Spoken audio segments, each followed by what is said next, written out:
Hello and welcome to the latest episode of Harmonious World. My name is Hilary Robertson. What you're listening to now is the beautiful voice of Timothy Fallon alongside pianist Ammiel. Their album is Crepuscolo and it's songs by Ottorino Respighi. 27 songs spanning the 3 decades of the composer's career. Respighi was born in 1879, and when he was 17 years old, he began writing these spectacular pieces.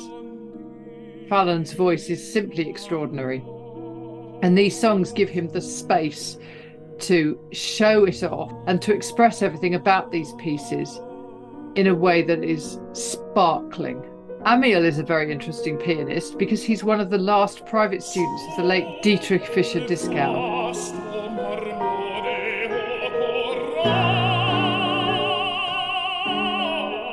Fallon, interestingly, appears in Richard Danielpour's The Passion of Yeshua. And you may remember that I interviewed Richard Danielpour in a previous episode. In fact, that episode was nearly 2 years ago, but I often seem to lose track of how long ago these interviews were recorded. Once more, I'm looking forward to speaking to Timothy about what he does best, and that really is at the heart of Harmonious World. And that quote from Quincy Jones about what a harmonious world it would be if we all shared something we're good at really rings true, especially now, I think, more than ever. Well, I'm looking forward to interviewing Timothy, and I hope you enjoy listening in. Hello, Hilary. Hello, Timothy. Thanks for joining me for Harmonious World. I'm really grateful. This is a podcast that I started a couple of years ago, and the idea behind it is that people share what they're good at. And it's from a Quincy Jones quote where he basically says, what a harmonious world it would be if we all shared what we're good at. So here we are. Great. So I have Crepuscolo, and I've listened to it. It's a stunning album. Your voice is amazing. Oh, thank you so much. I really appreciate that. Yeah, and you've worked quite a lot. Now, how does he pronounce his name? Ottorino Ammiel. No. Sorry. Ammiel. Ammiel Bushakovitz. Bushakovitz. Right. Okay. So you've worked with him before, haven't you? Yes, we've worked together now since 2013. We met when we were both living in Leipzig, Germany, and we entered the Wigmore Hall International Song Competition, and we won. I won for the singer award. He won the piano prize, and then we won the Schubert prize together that year. So we've worked ever since together. Why would you not, having won those awards? Yeah, and we made another solo album in 2017 of Liszt songs, the songs of Franz Liszt, or 15 of them. So anyhow, yeah. So I was going to ask you, why Respighi? Well, we chose Respighi because I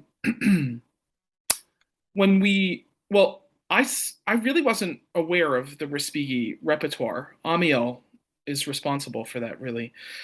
And when Bis said to us, we would like you to put forth another album idea, we always try to think intelligently and smartly about what we would do, and think about what the market needs. And Respighi isn't widely recorded, but the songs are really gorgeous, varied, and interesting. So when I started listening after Ammiel made the suggestion, it became obvious to me that it would be a perfect project for the two of us, because not only is it interesting vocally, the piano parts are as interesting and highlight the two of us as artists together. Yes, and I think that's interesting what you were saying about winning the Wigmore prizes. That actually these songs particularly work well for you as vocally, but also for him as a pianist, and also the way they merge together. I think they're beautiful for that. Yes, they're very they're challenging. The repertoire is very challenging, um, but I think part of what makes it interesting is that collaboration. And I think that Amiel and I are always thinking um, repertoire in terms um, of both of us, not just one of us. Yeah, it's a proper collaboration. It's not you as the singer and him just playing along underneath. Yeah, Okay, so can you tell me a little bit about your background? Where have you come from? How have you got here? sure. Um, well, I was born in Binghamton, New York, which is in upstate New York. My family raised me and my siblings there, and um, they were they always just liked music. We always had music in our house, not necessarily classical, but I was drawn to classical music. I sang in a church choir, and then when I was 9 years old, I auditioned for the American Boy Choir School, and I joined that school in Princeton, New Jersey, and did extensive traveling and concertizing with them for 4 years. And it was a very special time, and I loved it so much. And I guess that really sparked um, you know, my deep interest in classical music. And as I went back to high school in Binghamton, and there's a performing arts school within that high school, and I found a mentor named Dr. Stephen Porter, and he taught music theory there, but ran the performing arts school. And he said, I really think that you should probably think about being a professional musician yourself. And anyhow, I just then I started taking proper voice lessons, and um, I went to Westminster Choir College for my undergrad degree in Princeton, New Jersey. And then I went back to Binghamton. I was going back and forth between Princeton and Binghamton for a long time. I went back to Binghamton and got a master's degree in opera at Binghamton University. And then I sang with the Tri Cities Opera, which is also in Binghamton. And then I went to Juilliard um, and got an artist diploma there. And in the summers, I was doing young artist programs at San Francisco Opera, Santa Fe Opera, Music Academy of the West in Santa Barbara. So I was very focused at trying to create a professional opera career for myself.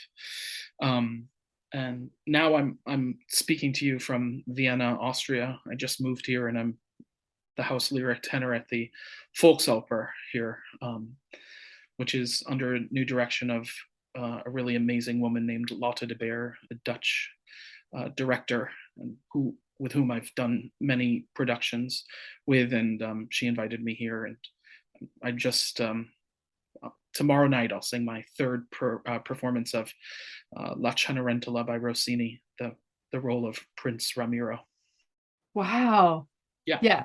But you've sung with a huge number of really prestigious companies and orchestras, and I mean, you name it, you've sung with them, really. That's fantastic. That you've traveled the world, haven't you? Yes. I think I don't think you can be an opera singer without, or a professional musician without enjoying and loving travel, which I do. There's some, you know, gypsy in my soul and heart. I like to wander and travel. So, um, yeah, I find it's one of the perks. Yeah. Do you find it? I'm fascinated because as a soloist, essentially, Mhm. you stand in front of the orchestra or the well, yes, usually an orchestra, but the rest of the operatic company. But you're there. Yeah. Um, is that sometimes a lonely place? Which I guess if you're get used to playing with a pianist like Ammiel, that you get some sort of comfort from that relationship. There must be very different relationships, I guess. Yeah, opera requires so many different moving parts. I mean, it's an immense list. I could start naming some. You know, there's costume people, there's a director, there's a conductor, there's an entire orchestra, there's all the people in the back of the stage moving things around, making sure you don't die when Yeah. pieces are moved. There's, a stage manager, there's people, the administration of the house, and there's all of these moving parts that all have to come together to make one great whole.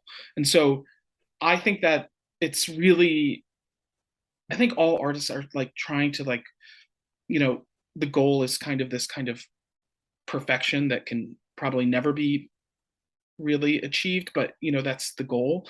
And I think it's easier when it's just me and a pianist because there's just less people to have to negotiate.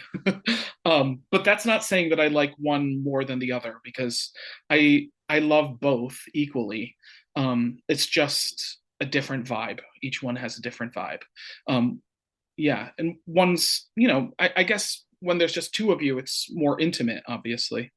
And then, yeah, with opera, you're working with so many different people and trying to satisfy all of those people and their wants and their needs around you. Yes. Yeah. Yeah, and I guess I don't feel like I don't feel like either is lonely, because you're it's always a teamwork. It's either a big team or a duo. So right. so I no, I don't feel lonely. And the this production that I'm doing right now of La Cenerentola it's so nice. I adore everyone in the cast, and we have a good time, and we're assured to always at least go out with a few of us after for a beer. It's really nice. That's really good. Yeah. Excellent. And Vienna is one of the best places in the world to do that, I think. Oh, I'm just loving Vienna. It was rated, I think, #1 city in the world to live currently. And yeah, it's a really nice city. I think I'm gonna love it here. Yeah, I agree. I've been there a couple of times. I had a big trip planned for 2020, April 2020. I had it all booked in to go for the Beethoven 250th anniversary events and things.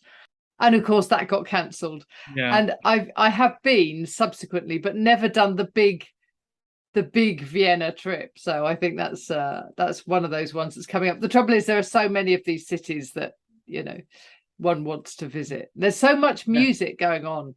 Yeah, well, if you're here and I'm here, let me know. I will. I'll give you a shout. How was your lockdown? I mean, Yeah. it seems like we're a long way away from that now, but how was it at the time? Well, for the past 6 years, I was teaching as well. I taught at a private school in Westport, Connecticut.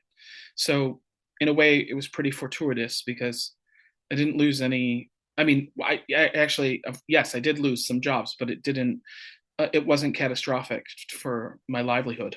And so I'm quite thankful that I had that teaching job just at that time. But I don't know. I really enjoy my home life, and so in many ways, it wasn't as horrible for me, because my husband and I spend a lot of time together, and um, I don't know, it wasn't a problem for us to be together and enjoy that time. Yeah.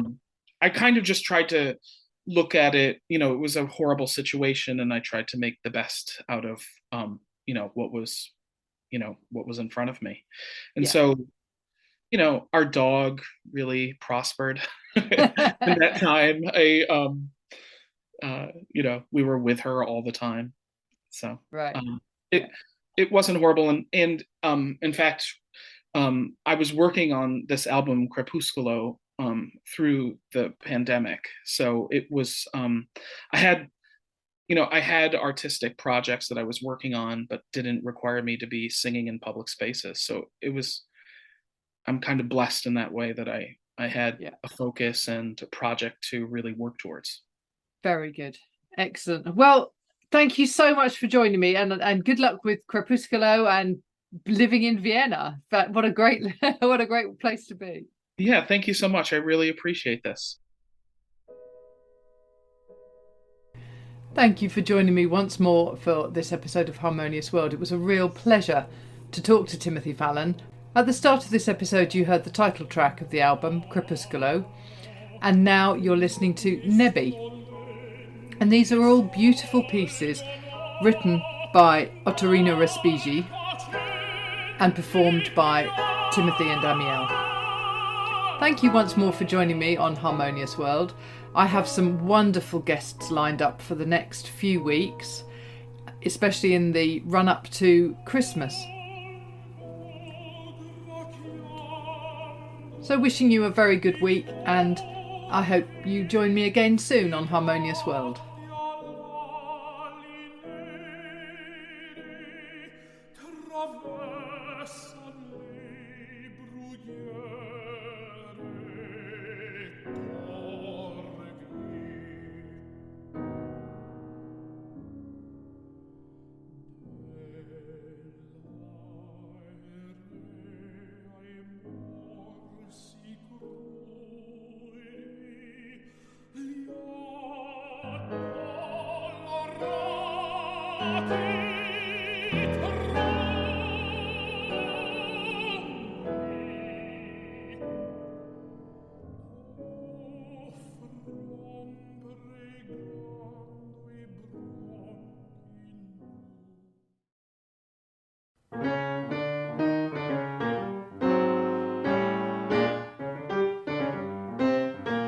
Thank you for listening to the latest episode of Harmonious World. My name is Hilary Seabrook, and it's a great delight to bring this series of discussions with musicians and composers and writers and all sorts of people to you.